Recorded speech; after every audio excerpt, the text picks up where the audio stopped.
अस्सलामुअलैकुम रहमतुल्लाहि व बरकातुहू। मैं थारा भाई राणा मोहम्मद रमज़ान राजपूत, ज़िला सांगड़ का रांगड़ राणा रमज़ान SKR। इस वक्त मौजूद हाँ ज़िला सांगड़ का शहर झोल। झोल शहर था तकरीबन 1 किलोमीटर आगा यो गोठ विलेज है मोहतरम जनाब अली नवाज कीरियो साहब का यो गोठ है। यो गोठ के अंदर आप न देख रहे हो, दूर दूर तक महल नजर आ रहे हैं, हवेली हैं, महल हैं, साफ सुथरा माहौल है। डिफेंस और गिजरी का जो माहौल है कराची में, उसका भी बढ़िया और जबरदस्त माहौल है। यो आप देख रहे हो दूर दूर तक इस गोठ के चारों कानी हजारों एकड़ के जमींदार हैं। अंग्रेज दौर में ही बड़ी बड़ी हवेली बनी थी, पाकिस्तान बनन था पहले और कुछ पाकिस्तान बनन के बाद सन 66 में। यो मस्जिद नजर आ रही है, मस्जिद के बराबर में यो महल नजर आ रहा है, एक पीछा है जनाब यो इसका भी बड़ा महल नजर आ रहा है। तो ये कीरियो है, कीरियो समाट जामोट राजपूत, मेहमान नवाज, खिदमत गुजार, सखी खानदान, जमींदार खानदान, सियासी समाजी खानदान, और इनका बंगला कराची में भी है, हैदराबाद कासमाबाद में भी है। तो ये बड़े मिलनसार लोग हैं, खिदमत गुजार लोग हैं, मेहमान नवाज हैं, सखी हैं। अल्लाह ताला ने इनका बड़ी इज्जत दी। और जनाब आप देख रहे हो यह माहौल जो मकसद ऐसा बेहतरीन है कि सफाई देख लो, नाली भी है, रोड भी है, रास्ते भी हैं, बिजली भी है और तमाम सहूलत है, और टावर भी लगा पड़ा है इस गोठ में। तो यो हम अंदर जावेंगे, सारी तफसील पूछेंगे। मोहतरम जनाब अली नवाज कीरियो साहब, अली नवाज कीरियो साहब जो कि कीरियो राजपूत हैं, समाट और जामोट धरती धनी, हिंद सिंध संधु सप्ता संधु के असली नस्ली मालिक वारिस हैं। और सिंध के अंदर जो तहजीब है, प्यार मोहब्बत अमन भाईचारा मेहमान नवाजी, ये तमाम तहजीब इस गोठ में इस खानदान में नजर आवेगी, बल्कि सिंध में हर जगह नजर आवा, उरा भी नजर आवेगी। और सफाई का अंदाजा लगा लो कि गोठ के अंदर एक शहरी सिस्टम नजर आ रहा, माशाल्लाह।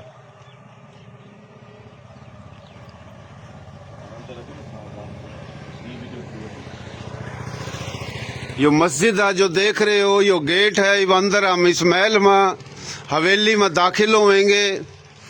तो यो जो अपना लिख रहा है नजर आ रहा है मोहम्मद मरीद खां वल्द वली मोहम्मद खां जमींदार।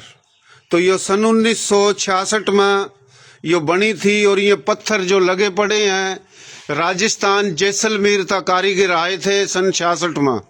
और उससे पहले यो हवेली अंग्रेज दौर में भी बनी थी, फिर बाद में फिर बनी है। तो यो जनाब एक बेहतरीन पूरा सिस्टम नजर आ रहा है, गोठ वली मोहम्मद खां कीरियो। तो इस गोठ का नाम है गोठ वली मोहम्मद कीरियो। और इसका इफ्तिताह जो होया था जनाब खुदा बख्श खान कीरियो, चेयरमैन यूनियन काउंसिल झोल के भी चेयरमैन रहे हैं ये। और जनाब इस वक्त मौजूद मोहतरम जनाब अली नवाज कीरियो जो कि समाट और जामोट राजपूत खानदान है और सिंध सपूत मेहमान नवाज खानदान है।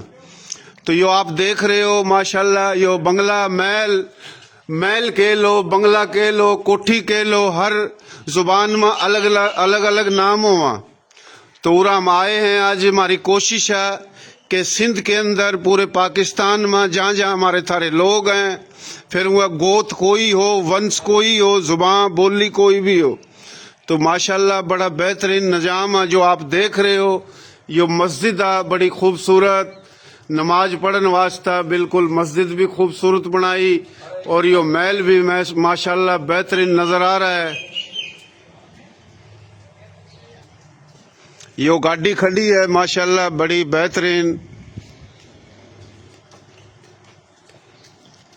यो गाड़ी खड़ी मोहतरम जनाब अली नवाज कीरियो साहिब की।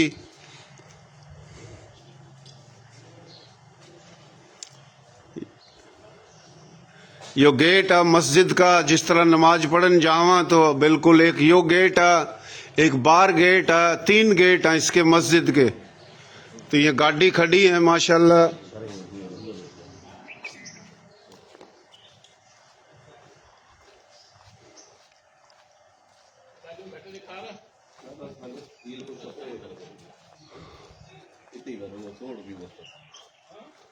दो गाड़ी ये खड़ी है माशाल्लाह बेहतरीन। यानी शहर के अंदर डिफेंस और गिजरी में भी वो ठाठ कोनी जो पूरा नजर आ रहे गोठ में। मोहतरम जनाब अली नवाज कीरियो जो समाट और जामोट धरती दणी हिंद सिंध सप्ता संधु के असली नस्ली मालिक वारिस कीरियो खानदान, समाट राजपूत खानदान, मेहमान नवाज खिदमत गुजार सखी खानदान। मोहतरम जनाब अली नवाज कीरियो साहब, मोहतरम जनाब अली नवाज कीरियो राजपूत समाट धरती दणी वाक कर रहे हैं माशाल्लाह। एक जिंदा दिल शख्सियत। अस्सलाम वालेकुम साईं, केड़ा हालन? खुश हैं? ठीक ठाक साईं माशाल्लाह। दिल खुश थियो, गोठ नहीं शहर है, डिफेंस है साईं माशाल्लाह। दिल खुश थियो, अल्लाह खुश रखे, अल्लाह आबाद रखे तव्हां के। जी जी बस असां कल कोशिश कई अचण जी पर अज अची वियासूं माशाल्लाह। महल अल्लाह ताला खुश रखे, अल्लाह आबाद रखे।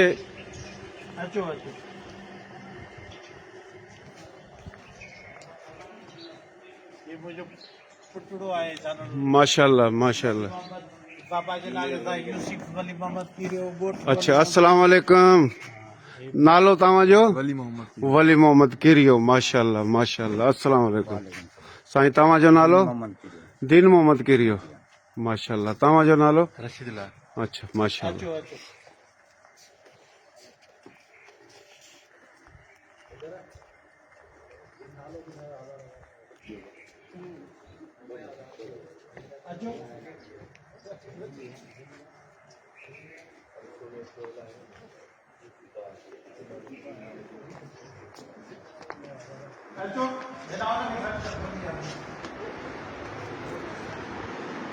माशाल्लाह महल है, बंगला है, कोठी है, ठाठ ला रखे। अल्लाह पाक सेहत देवा, तंदुरुस्ती देवा और तरक्की खुशहाली देवा, बुरी नज़र तब बचावा माशाल्लाह। मोहतरम जनाब अली नवाज कीरियो जो कि समाट और जामोट धरती दणी हिंद सिंध संधु सप्ता संधु के मालिक वारिस हैं। समाट राजपूत कीरियो राजपूत का ये हमना हाउस जो बहुत बड़ा महल है दिखाया, और हम जनाब और भी तफसील पूछेंगे। तकरीबन दूर दूर तक ये जो बंगला महल है 10-12 एकड़ ज़मीन पर बन रहा, और इस गोठ के चारों कानी हजारों एकड़ ज़मीन दिखाई हमना। फिश फार्म दिखाया और झोल ता लेकर इस गोठ तक दोनों तरफ दरखत दिखाए, और यो जनाब हिरण भी घूम रही है उरा माशाल्लाह। यो आप देख रहे हो हिरण भी घूम रही है माशाल्लाह। और जनाब ठाठ ला रखे, बेहतरीन सिस्टम, बेहतरीन निज़ाम।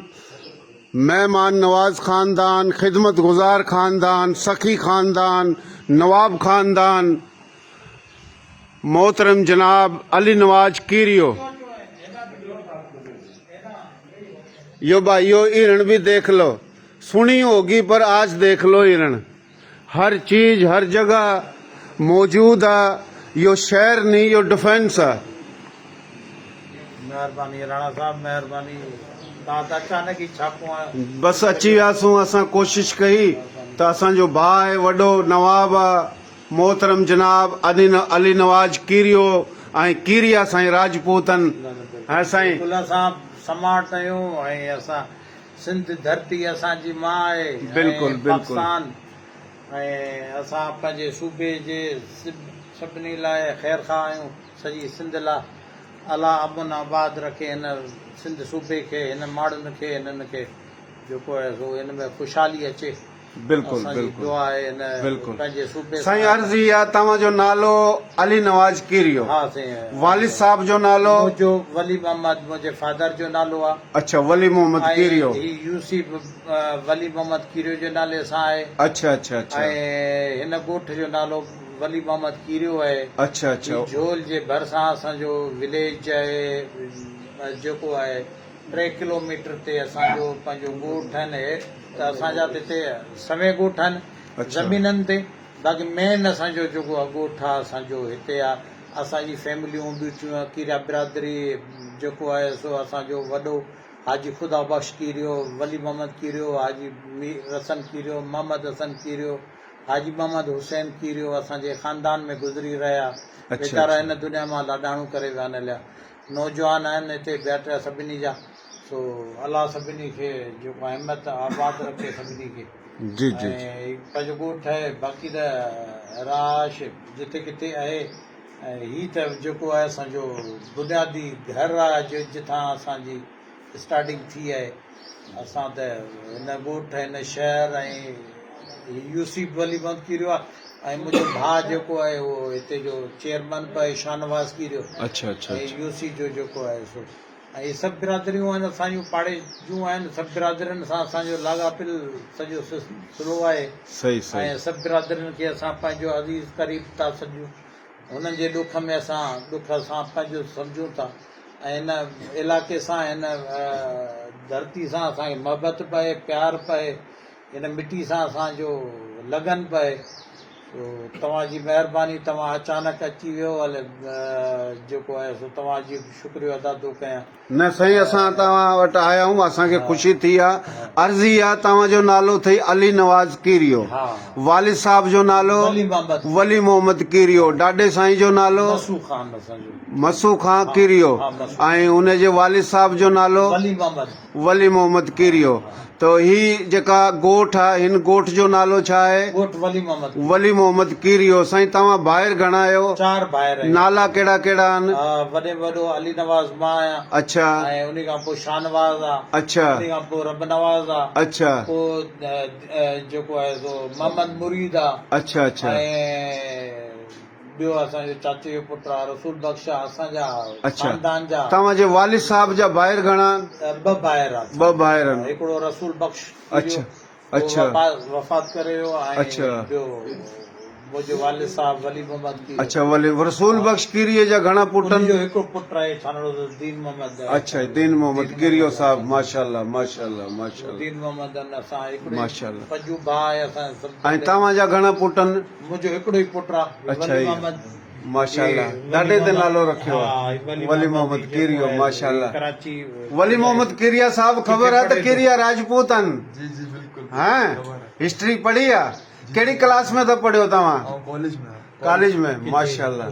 ट्रेनिंग कॉलेज में। अच्छा, किथे कराची में? जी जी कराची। माशाअल्लाह माशाअल्लाह। तो बाबा, सिंध में तकरीबन 200 का वधीक राजपूतन समाट। शहीद जुल्फकार अली भुट्टो भट्टी गोत जो राजपूत हो। ऐं शहीद मोहतरमा बेनज़ीर भुट्टो, शहीद जुल्फकार अली भुट्टो पाकिस्तान जे लाइ अवाम जे लाइ शहादत पेश कई। सिंध जो नवाब खानदान जाम सादिक अली खां जुणे जो राजपूत। सिंध में पंवर मां सोडा निकिता, सोडे मां संग्रासी निकिता, सोडे मां सांद निकिता, सोडे मां भुरुट निकिता, सोडे मां धामरा निकिता। त ही हिकिड़ो आहे सूर्यवंशी, ॿियो आहे चंद्रवंशी, हिकिड़ो आहे अग्निवंशी। राजपूतन में 3 वंश आहिनि, सूर्यवंश, चंद्रवंश, अग्निवंश। सिंध में जीअं राव जोधा राठौड़ जेको सिंध जो राजा हो, संधू जी राजधानी जोधपुर हो। राव जोधा जो पुटु राव बीका जो पुटु राव मोरिया जा 7 पुट। हिकिड़े जो नालो उज्जण, ॿियो शोरो, सैतो, धारे जो राहू, हीअं ई 7 भाइरो आहे। ही थई राठौड़ सूर्यवंशी। सिंध में महर जेका आहिनि भट्टी मां निकिता आहिनि, मंगरिया भट्टी मां निकिता आहिनि, लाखा बुरड़ा सम्मा साईं ही थई चंद्रवंशी। तो को जीअं हिकिड़ो 4 भाइर हुआ, हिकिड़े जो नालो पुआर, पड़ियार, सोलंगी, पुआर, ही थई अग्निवंशी। सोहो जेका आहिनि चुवाण मां निकिता आहिनि। ही वॾी लिस्ट आहे। ही पंहिंजा माशाल्लाह कीरिया राजपूत आहिनि, धरती धणी हिंद ऐं सिंध जा वारिस। हज़रत मोहम्मद मुस्तफ़ा सल्लल्लाहु अलैहि वसल्लम फरमायो, मूंखे हिंद ऐं सिंध मां ख़ुशबू थी अचे, थधी हवा थी अचे। ही ॻाल्हि तव्हांजे असांजे बाबे ॾाढनि लाइ चई हुई। असांजा तव्हांजा ॾाढा बाबा भले गैर मुस्लिम हुआ, पर हुननि जे अंदरि हया हुई, शर्म हुई, गैरत हुई, पर्दो हो, ईमान हो। अज भी सिंध जे अंदर हू साॻी खुशबू आहे। वलियन जी धरती सिंध जेका आहे, सिंध जी अजरक जेका शान आहे। रण कच्छ राजा, राजा जाम जाडे जो अबड़ो हड़बंग राजपूत, रण कच्छ जो राजो। उते अजरक ठाही, अज भी अजरकपुर जे नाले जो शहर आहे। अजरक असांजी शान आहे। सिंध ते असांजी जान कुर्बान आहे। ही सिंध कराची खां वठी घोटकी ताईं न आहे, ही सॼो पाकिस्तान सिंध आहे। बलोचिस्तान जो नालो मेहरगढ़ आहे। मेहरगढ़ संधू जो हिसो आहे। KPK जो नालो गंधारा, गंधारा संस्कृत जो लफ़्ज़ आहे, जंहिंजो मतिलबु आहे खुशबुओं की सरज़मीन। ही गंधारा संधू आहे। बलोचिस्तान जो नालो मेहरगढ़, ही संधू आहे। गिलगित बिल्तिस्तान चुतराल, KPK पंजाब कश्मीर सॼो पाकिस्तान संध आहे। रण कच्छ गुजरात, जूनागढ़, काठियावाड़, महाराष्ट्र, बम्बई, मध्य प्रदेश, ग्वालियर, इंदौर, भोपाल, राजस्थान, मथुरा, आगरा, दिल्ली, हरियाणा, मगरबी UP, उत्तराखंड, नैनीताल, हिमाचल प्रदेश, लद्दाख, ही सॼो संधू आहे। संधू नदी जो नालो असांजे तव्हांजे बाबे ॾाढनि रखियो। संधू संस्कृत जो लफ़्ज़ आहे। वेद, ऋग्वेद, रामायण, गीता, महाभारत संस्कृत में लिखल आहिनि। तो ही धरती धणी मोहतरम जनाब अली नवाज कीरिया राजपूत ऐं राजपूतन जी जेका शान आहे, हज़ारों साल पहिरीं बि ही हुई। ही ठाठ हुआ, ही मोहब्बत हुई, ही नज़ारा हुआ, ही किलनि जा नाला, शहरनि जा नाला, दरियानि जा नाला, ही तमामु असांजे तव्हांजे बाबे ॾाढनि रखिया आहिनि। तो ही धरती धणी समाट राजपूत माशाल्लाह। तव्हांजो नालो साईं? जी रशीदुल्ला कीरियो। वालिद साहब जो नालो? जी रहमतुल्ला कीरियो। ऐं ॾाॾे साईं जो नालो? नूरदीन कीरियो। तव्हां माशाल्लाह पढ़ंदड़ आहियो या तालीम छॾे ॾिनी? तालीम फाइनल थी। अच्छा, घणी तालीम पढ़ी आहे? BA कई आहे। माशाल्लाह माशाल्लाह। अली नवाज कीरियो साहब तव्हांजो छा थो लॻे? माइट आहे तव्हांजो। माशाल्लाह माशाल्लाह माशाल्लाह। ही साईं तव्हांजो नालो? मोहम्मद असलम कीरियो है ना? खाशकिली। माशाल्लाह खाशकिली। ऐं तव्हांजो नालो? अच्छा माशाल्लाह। खुश हुजो। तव्हांजो नालो साईं? गुलाम हैदर खाशकिली साहब। माशाल्लाह माशाल्लाह। ही PA माशाल्लाह गुलाम हैदर खाशकिली साहब। तो भाइयों ये ठाठ ला रखे माशाल्लाह। बेहतरीन काम, जबरदस्त निजाम।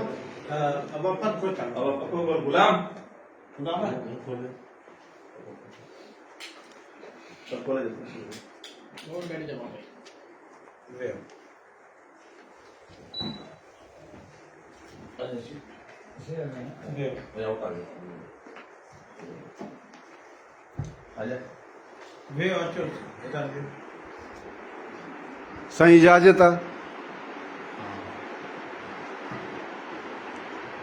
तव्हां पंहिंजो नालो छा ॿुधायो? वली मोहम्मद कीरियो। वालिद साहब जो नालो? अली नवाज कीरियो। ॾाॾे साईं जो नालो?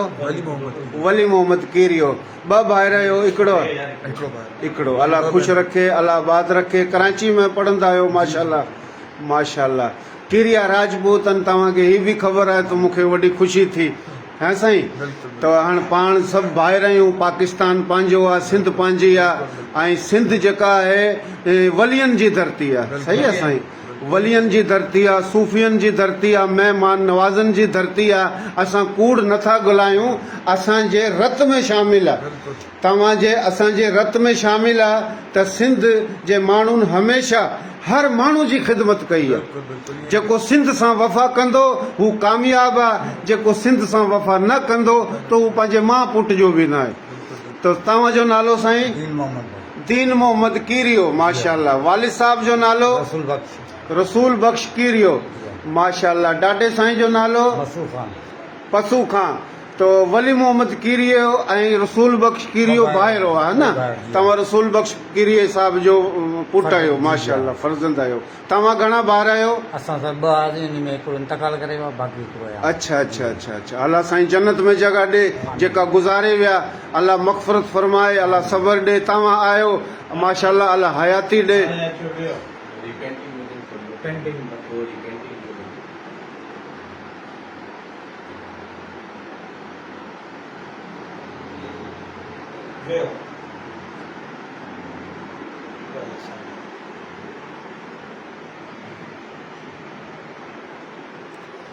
साईं दिल ख़ुशि थी वियो साईं किरिया साहब?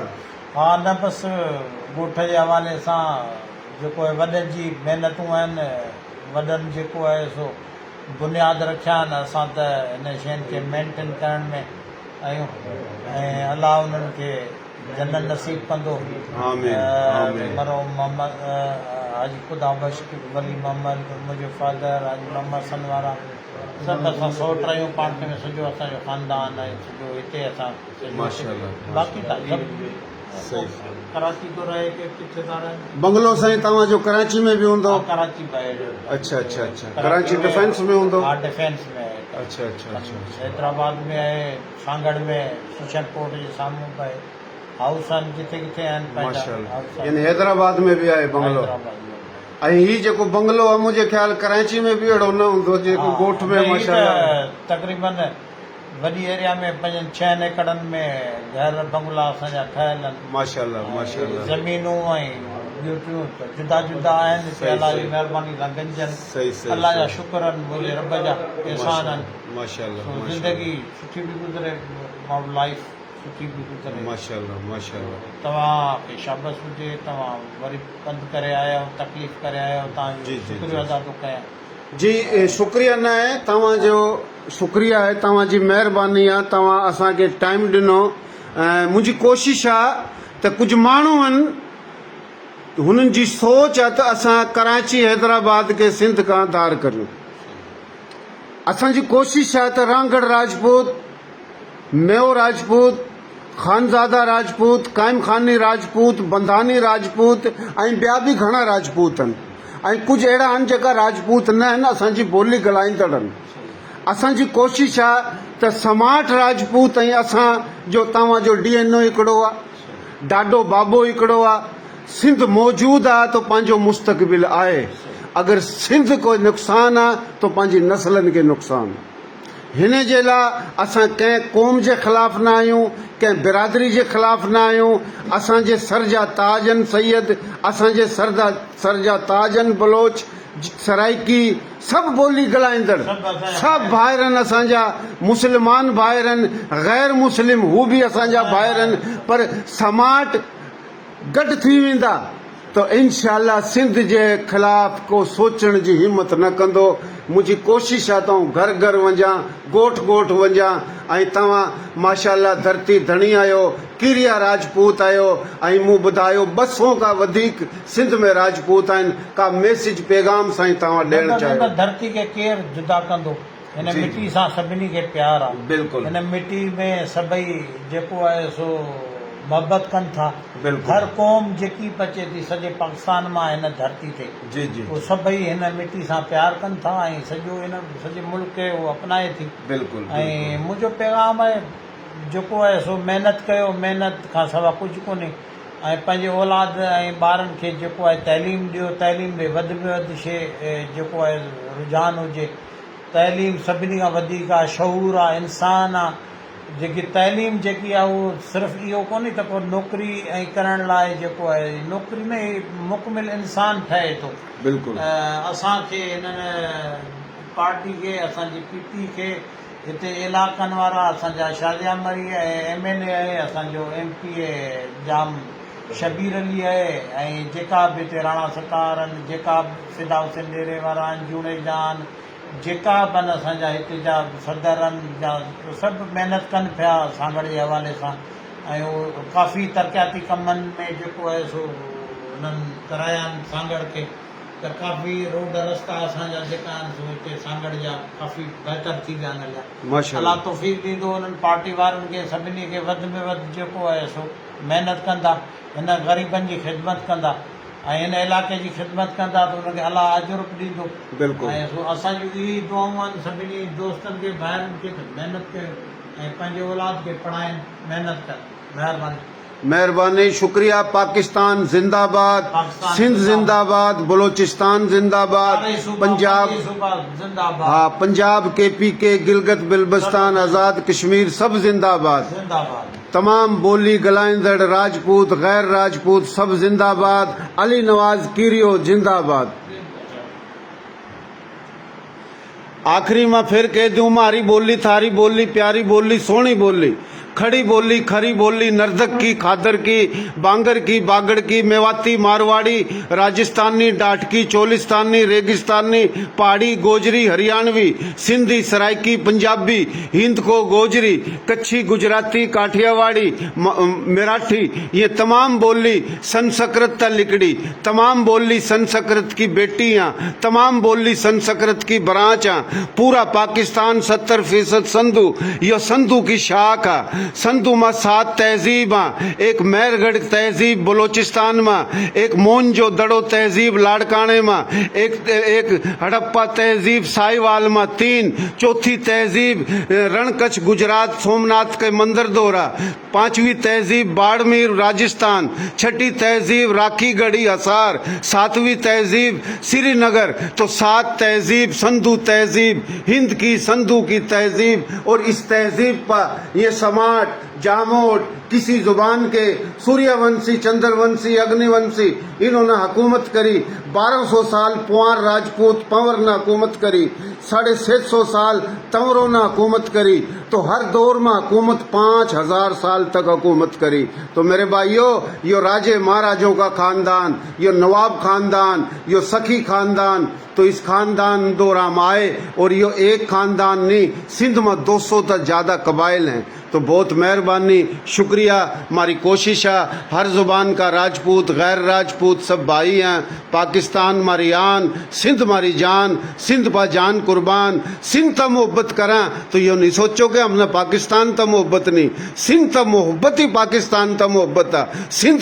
सिंध की वजह था पाकिस्तान बना सिंध नहीं पाकिस्तान बनाने की करारदाद पेश करी सिंध तक मोहब्बत है पाकिस्तान तक मोहब्बत पाकिस्तान तक मोहब्बत सिंध तक मोहब्बत। कुछ लोग शरारती सिंध और सिंधी तहजीब पर इल्जाम लगावा कि ये सिंध का नारा लावा और पाकिस्तान के खिलाफ है। नहीं पाकिस्तान भी हमारी शान सिंध भी हमारी जान। I love you Sindh I love you Pakistan.